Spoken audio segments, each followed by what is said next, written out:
भारत माता की, भारत माता की, भारत माता की.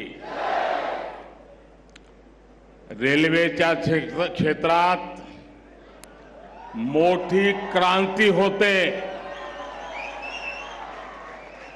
देशाला आज 9वी आणि 10वी वंदे भारत ट्रेन समर्पित करताना मला अत्यंत आनंद होतो आहे. महाराष्ट्र के मुख्यमंत्री श्रीमान एकनाथ जी, उप मुख्यमंत्री देवेंद्र जी,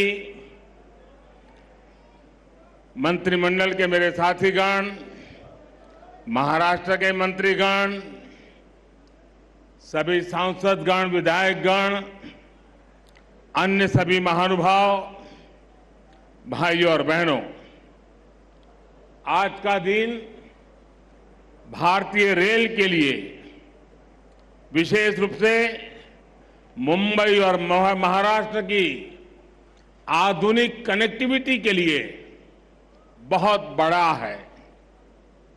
आज पहली बार एक साथ 2 वंदे भारत ट्रेनें शुरू हुई है.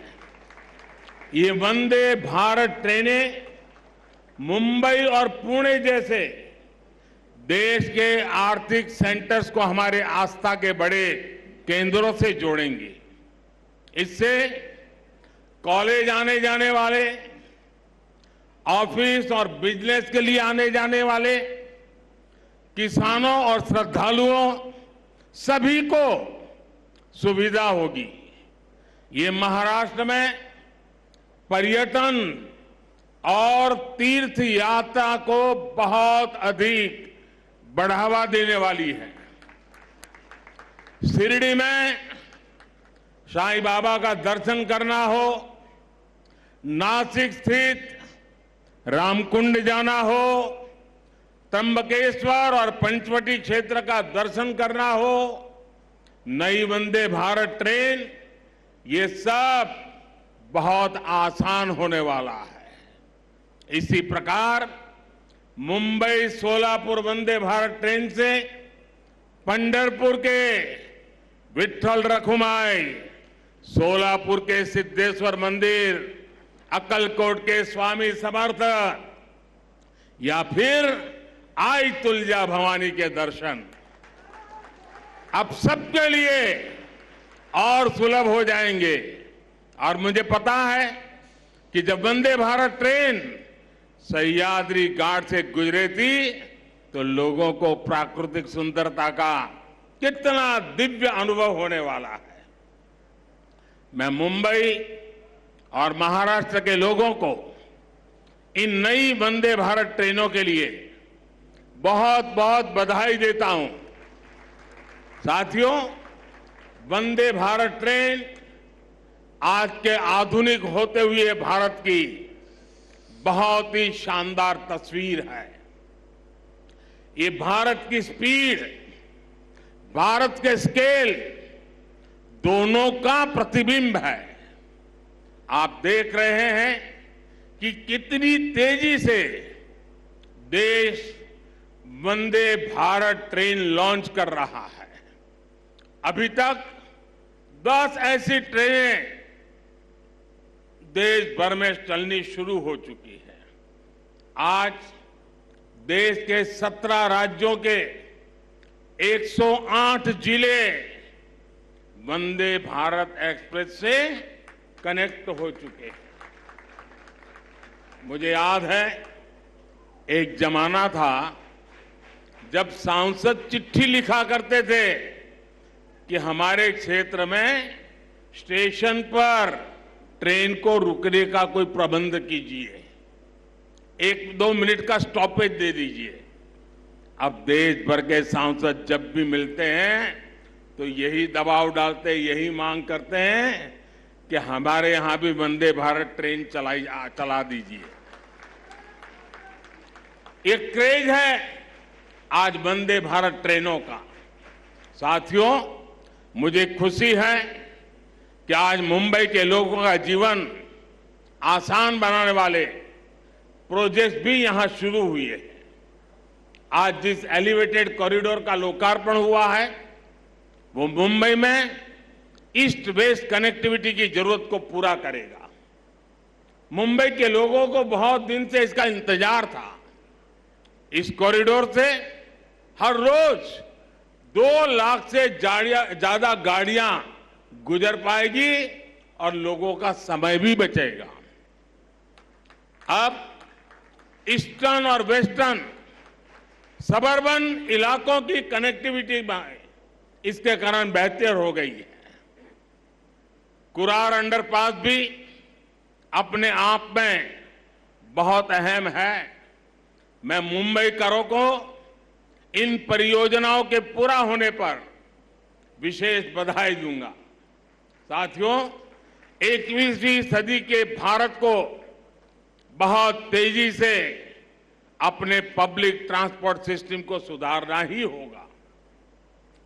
जितनी तेजी से हमारा पब्लिक ट्रांसपोर्ट सिस्टम आधुनिक बनेगा, उतना ही देश के नागरिकों की ईज ऑफ लिविंग बढ़ेगी, उनकी क्वालिटी ऑफ लाइफ में सुखद सुधार होगा। इसी सोच के साथ आज देश में आधुनिक ट्रेनें चलाई जा रही हैं, मेट्रो का विस्तार हो रहा है, नए नए एयरपोर्ट्स और पोर्ट्स बनाए जा रहे हैं। कुछ दिन पहले जो देश का बजट आया उसमें भी इसी भावना को सशक्त किया गया है और हमारे मुख्यमंत्री जी और उप मुख्यमंत्री जी ने उसकी भरपूर तारीफ भी की। भारत के इतिहास में पहली बार 10 लाख करोड़ रुपए सिर्फ इंफ्रास्ट्रक्चर के विकास के लिए रखे गए हैं। ये 9 साल की तुलना में 5 गुना ज्यादा है। इसमें भी रेलवे का हिस्सा लगभग 2.5 लाख करोड़ रुपए का है।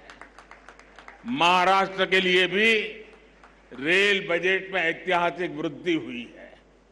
मुझे विश्वास है कि डबल इंजन सरकार के डबल प्रयासों से महाराष्ट्र में कनेक्टिविटी और तेजी से आधुनिक बनेगी।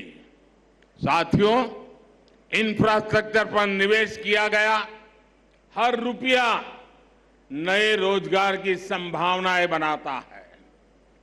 इसमें जो सीमेंट लगता है, बालू लगता है, लोहा लगता है, निर्माण में मशीनें लगती हैं, इनसे जुड़ी हर इंडस्ट्री को बल मिलता है। इससे बिजनेस करने वाले मिडिल क्लास को भी लाभ होता है, गरीब को रोजगार मिलता है। इससे इंजीनियरों को रोजगार मिलता है, श्रमिकों को रोजगार मिलता है।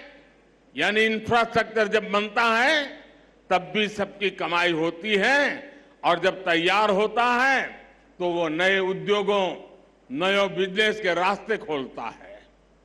भाइयों और बहनों, इस बार के बजट में मध्यम वर्ग को कैसे मजबूती दी गई है, इस बारे में मैं मुंबई के लोगों को विशेष तौर पर बताना चाहता हूं। चाहे सैलरीड क्लास हो या व्यापार कारोबार से कमाने वाला मध्यम वर्ग, दोनों को इस बजट ने खुश किया है। आप देखिए 2014 से पहले तक क्या हाल था। जो भी व्यक्ति साल में 2 लाख रुपए ज्यादा कमाता था उस पर टैक्स लग जाता था।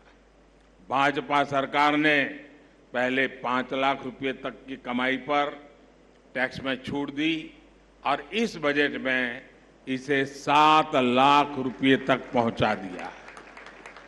आज जिस कमाई पर मिडिल क्लास परिवार का टैक्स 0 है, उस पर यूपीए सरकार 20% टैक्स लेती थी। अब ये युवा साथी जिनकी नई नई नौकरी लगी है, जिनकी मासिक आय 60-65 हजार रुपये तक की है, वे अब ज्यादा निवेश कर पाएंगे। गरीब और मध्यम वर्ग के हित में काम करने वाली सरकार ऐसे ही निर्णय लेती है। साथियों, मुझे पूरा विश्वास है कि सबका विकास से सबका प्रयास की भावना को सशक्त करने वाला ये बजट हर परिवार को ताकत देगा, हम सभी को विकसित भारत के निर्माण के लिए अधिक प्रोत्साहित करेगा। फिर एक बार मुंबई सहित पूरे महाराष्ट्र को बजट और नई ट्रेनों के लिए बहुत बहुत बधाई देता हूं, बहुत बहुत शुभकामनाएं देता हूं। आप सबका धन्यवाद।